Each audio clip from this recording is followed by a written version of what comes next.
Good morning, this is Dwayne, and we've been doing a series of videos on music theory, and we've titled the series, Good Stuff You Really Ought to Know About Music. And one thing you really ought to know about music is our arpeggios. Arpeggios, the word came from playing the harp, because as you strum the harp or play the harp, you're usually playing one note at a time.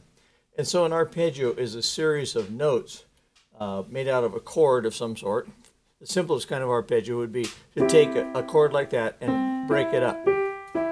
That's an arpeggio. And if you took piano lessons, you probably did this at first. And then you went up an octave. And then you went up 2 octaves and connected the left hand to the right hand, and so on, okay? And you did that in the key of D, D flat, and D, E flat, and so on, okay? And you learn how to play broken chords. So an arpeggio is only, the definition of an arpeggio is simply that it's a broken chord. Now in practical usage though, I don't think that's too useful. I mean, it's just an exercise, but you can use it in actual playing. Let's say you're playing the song Laura. And it starts on the A minor 7th chord with the 9th being the melody. So I can arpeggiate that instead of just playing the block chord.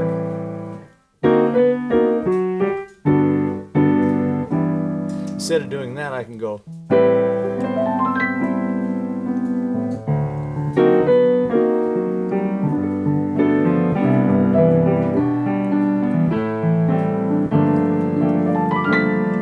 Whoops, sorry.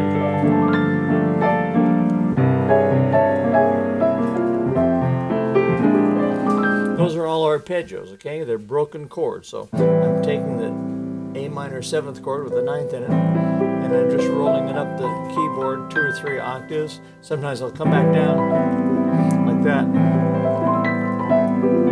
Depends how much time I have. And then I go to something else, like these are block chords here.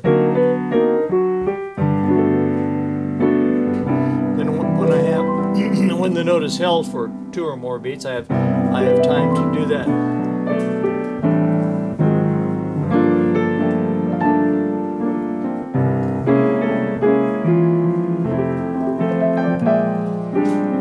That's terrible. I haven't played that song in years. It's a beautiful song. If you don't know it, you got to look it up. It's called Laura.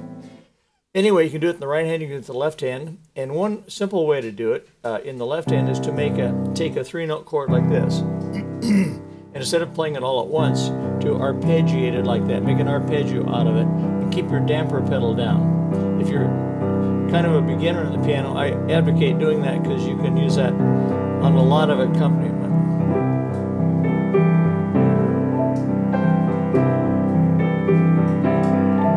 You see, that song keeps the song flowing. If you take any chord and stretch it out, take the 3rd out of the middle and play the root, the 5th, and the 3rd, and just keep on doing that. Or you can play after you hit the low root, then you can play the 5th and the 3rd and just alternate if you want. Lots of things you can do with arpeggios, but you definitely ought to know about them. And that's just one good thing you really ought to know about music. So if you enjoy this series, come on over to Play Piano and sign up for our entire series. And hope to see you there. Bye-bye for now.